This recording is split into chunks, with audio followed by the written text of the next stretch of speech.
Getting into Warhammer seems overwhelming for a lot of folks, so we're going to sit down today and figure out what team you would like to cheer for. It's an easy first step to get you in the door. We'll be taking a look at all 18 legions of Space Marines because, you're probably a human, and so are the Space Marines, mostly, so therefore they're relatable. Plus, they also have a lot of content regarding them that we can get into in the future. I'll be making my best effort to keep these succinct so information is easy to retain.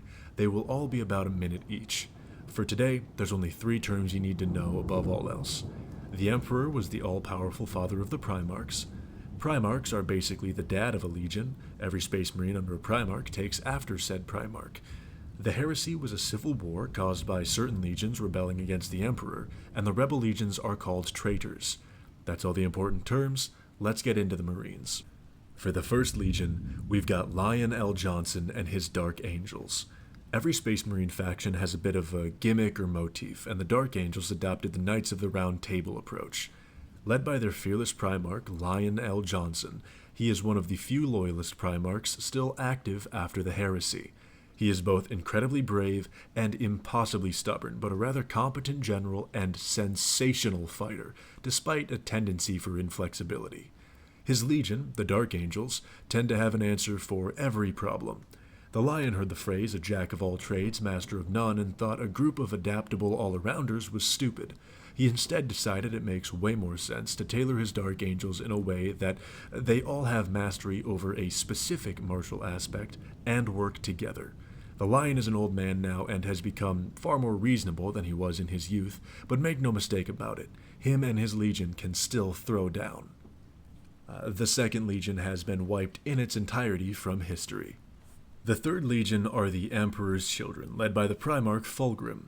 Once upon a time, Fulgrim was the embodiment of perfection amongst all of his brothers, as was his legion, hence why they got named the Emperor's Children. Nowadays, he's a demon prince bound to the chaos god Slaanesh. As cool as being a demon prince is, it's a lot less cool when you and your legion are bound to the chaos god of sexual deviance and nipple clamps. His legion tends to spend their time horrifically abusing populations instead of actually winning fights. Their sole focus is now centered around overindulgence and trying to find sensory pleasure by any means necessary. Where they started as opposed to where they are now is probably one of the bigger falls from grace we'll see today. In short, the Emperor's Children are the Bill Cosby of Space Marines. The fourth legion are the Traitor Iron Warriors, led by Perturabo, or as most fondly call him, Peter Turbo, or as I have coined him, Petertron. The Iron Warriors are siege lords and bitter enemies with Warhammer's Bob the Builder, Rogel Dorn, and his Imperial Fists, who we'll get to soon. Anyone other than the best experts in fortification across the galaxy are helpless to defend against the appropriately named Hammer of Olympia. Peter was ascended into a demon prince, but unlike Fulgrim, he actually got blessings of all 4 chaos gods and is now basically Megatron. Petertron and his Iron Warriors are often undersold and looked down upon, typically because this community loves Rogel Dorn ever so much, but also because he's made a habit of being a complete dick. At the end of the day, Iron Warriors may not be who you ask to knock on the door, but they sure as hell are the ones you ask when you need it kicked in. The 5th Legion are Jagatai Khan's loyalist White Scars, and boy do they like to go fast.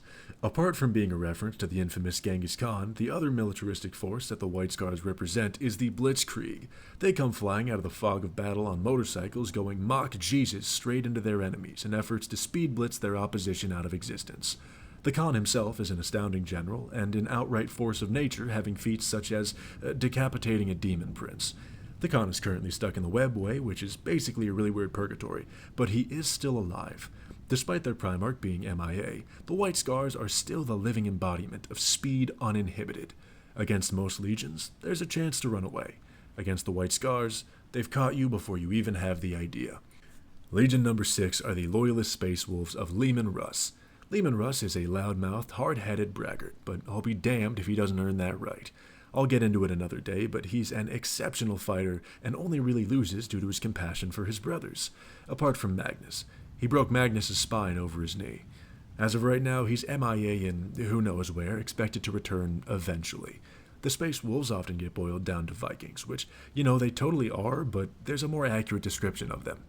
Their ranks are often saturated with war criminals who do not listen to directions well, but they're still so effective at combat that it would be a detriment to the war effort not to have them.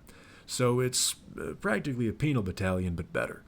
The Space Wolves are not bound by a sense of honor toward government or bureaucracy, but instead abide by their own rules, centering focus upon assisting humanity and their brotherhood.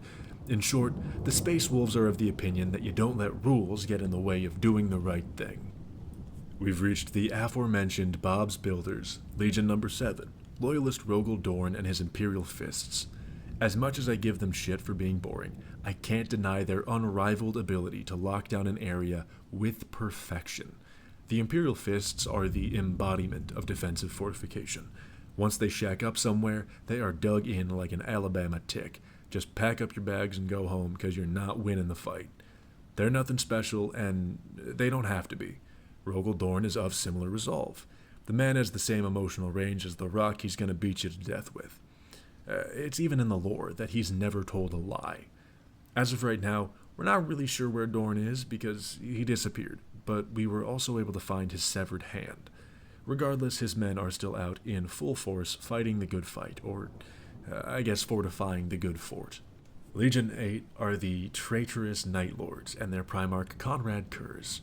Conrad was an unparalleled menace to society, staunchly of the opinion that the best way to control the populace is through unbridled fear. His legion would share in that sentiment in efforts to try to make their daddy proud. The Night Lords as a legion, I find to be rather lackluster. Turns out if you spend all your time frightening civilians, when someone actually fights you, you're not very good at it. However, star characters like Sevatar entering the fray and dominating the champions of other legions, in addition to the action of Kurz, make up for the legion's shortcomings tenfold. A brief note, Conrad never bowed to chaos like the rest of the traitor legions. He engaged in the brutal evisceration of his enemies for the love of the game. When Kurz and his Night Lords emerged from the shadows, everybody was in for a horrible fucking night. We have now reached Legion 9, the loyal Blood Angels of Sanguinius. If Conrad was the problem child, Sanguinius was practically the prodigal son. He was also an unbelievably formidable duelist. Beloved by all, his death at the hands of his brother and best friend Horus devastated his brothers and led to their father, the Emperor, extinguishing Horus from reality itself. All of his Blood Angels are now ailed with the curse of the Red Thirst and Black Rage. Those affected by the Red Thirst are stricken by an insatiable thirst for blood, and victims of the Black Rage are plagued with an inescapable ailment of the mind. The Rage makes Blood Angels experience all the emotion and pain of Sanguinius at the moment before his death, driving them completely mad. Despite being tactically flexible, Blood Angels often prefer close quarters combat, as the Black Rage lies in wait, quietly ushering them to become overwhelmed with violence so that it may claim them. Legion 10 are the Loyalist Legion of the Iron Hands, formerly led by the Primarch Ferrus Manus. I say formerly as he was the first Primarch casualty of the Horus heresy, having been killed by his brother and dear friend Fulgrim of the 3rd Legion. As they augment themselves with cybernetic enhancements to encourage their flesh-is-weak mentality, they have become increasingly disgusted by the weak meatbags that are normal people. Looking down on humans due to being weak and fleshy, looking down on robots for not being human enough, and looking down on aliens because, why not, they're aliens. These are kind of like Peter Turbo's boys and how they're kind of dicks. They've essentially worked to perfect space racism. However, all that time saved by not pitying the weak has led them to being the most technologically efficient Loyalist Legion, and these guys can build the hell out of some war machines. Legion 11 does not exist anymore either. Legion 12 are the traitor Angron's World Eaters. Angron is absolutely pissed all the time, and he absolutely should be. Having been trapped in a constant state of torture for his entire existence, then becoming a demon prince, I'd say he's got reason to be a little upset. I'll talk about the whole story a different day because it's a lot. The World Eaters will do anything to be like their daddy, and that meant pounding cortical implants that drive them insane with bloodlust into their skulls in efforts to impress him. The World Eaters might as well not even have an armor with guns, because they're the embodiment of headbutting a tank to death, which I'm wholeheartedly confident that they could do. Actually, I think they have. Anyway, they've got 1 or 2 smart cookies, but the main MO is kill, maim, burn to gather skulls for the Skull Throne or blood for the Blood God. The World Eaters are who you drop into the middle of a battlefield when you want a wave of brutality to wash over the enemy forces. Legion 13 are the Ultramarines, led by the loyal Primarch Rabute Gilliman. I often call him Robot Girly Man or Gilly, as Rabute is a motherfucker to spell. He died a little while ago, but now he's back and actively commanding an empire, so good for him. Often the go-to guy when you needed something done right, Robbie knows how to execute a plan perfectly. He may be a bit of a Boy Scout, but he's also, without question, the most effective military genius across every Space Marine Legion. And his Ultramarines, by extension, are seen as the most effective military force across the entirety of Space Marines. Having an answer for every problem, they are the unparalleled masters of logistics and strategy across the galaxy. The 14th Legion are the Traitor Primarch Mortarian's Death Guard. Morty, in between bouts of getting decapitated by his brothers, was determined to be the poutiest little hypocrite in the galaxy. He always had daddy issues, but finally decided to act on them when his brother Horus decided to go turncoat. He is now a demon prince, not due to his own volition, but due to a treacherous chapter commander exposing him to the embrace of the chaos god of gross shit, Nurgle. By extension, his entire legion was infected, and now they are all immensely difficult to kill. I won't lie, I see Morty as a complete idiot, and he's nearly as hypocritical as Conrad, but twice as short-sighted. There's going to be a whole video on this in the future, but just trust on this one. I'm sorry, Death Guard lovers, your Primarch is a whiny dimwit. There's no arguing it. But at least you're way better than the Emperor's children. The 15th Legion are the Thousand Sons, commanded by the traitor Magnus the Red. You'll often hear the term Magnus did nothing wrong, but I prefer a little asterisk next to that. Magnus did nothing wrong, but he did nothing right either is a hell of a lot more accurate. This poor guy got his ass kicked across the galaxy, accidentally ripped a hole in reality, and became a demon prince. Honestly, I just feel bad for the guy and his whole legion, because they kept fucking up on account of nobody putting down warning signs where they were absolutely needed. The story is far too complicated to put in a brief overview, so all you need to know is that they are incredibly good at magic, but they got so good that the Chaos God Tzeentch got involved, and it now has control over them. There will be no more Chaos Gods mentioned in this list, as there are only 4 existing right now, so don't worry, you don't have to remember any more names. The 16th Legion are the Sons of Horus. You should know who led them. There is a massive amount of information regarding Horus, so I'll try to keep it to the bare minimum. Whereas Sanguinius was practically the prodigal son, Horus literally was. By far the most powerful Primarch, Horus was unparalleled in nearly every regard compared to his brothers. Then, lo and behold, those bitch-ass nerds Lorgar and Abaddon, who we'll mention in a minute, decided to plot against him and have him turn to the forces of chaos. With that, he began a rebellion against his father, killed untold amounts of people, corrupted several of his brothers, emboldened the forces of chaos, and finally died at the hands of his father. And it's all Lorgar's fault. His legion was essentially an elevated version of Gilly's Ultramarines in their heyday. Not necessarily elevated because the forces themselves were better, but because they were accentuated by Horus's greatness. They aren't what they once were, but they are still very formidable nonetheless. The 17th Legion are the Wordbearers, led by the feckless, weak-wristed traitor Lorgar Aurelian. Wordbearer fans will dislike this, but they chose to make their bed and they're gonna lie in it, because lying is just about the only thing the Wordbearers do.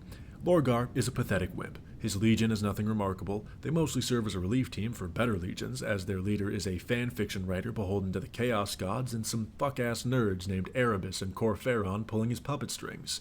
He made everyone think the Emperor was a god, something the Emperor told him explicitly not to do, that he turned right on around and dove headfirst into the asshole of chaos because he got his feelings hurt.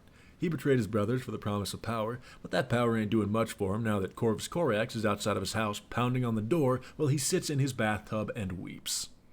The 18th Legion are the beloved Salamanders, under the command of the loyal BFG Vulcan. Vulcan's what happens when you make an actual grizzly bear into a teddy bear. He is far and away the largest and physically strongest Primarch, while also being the kindest.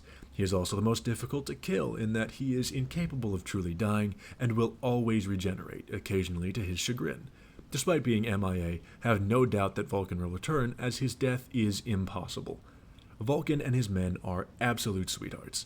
In the reality of Warhammer, where everything seems to be death and destruction, they drop into planets bumping "I need a hero" sporting massive flamethrowers, so long as they heard a singular human was in danger.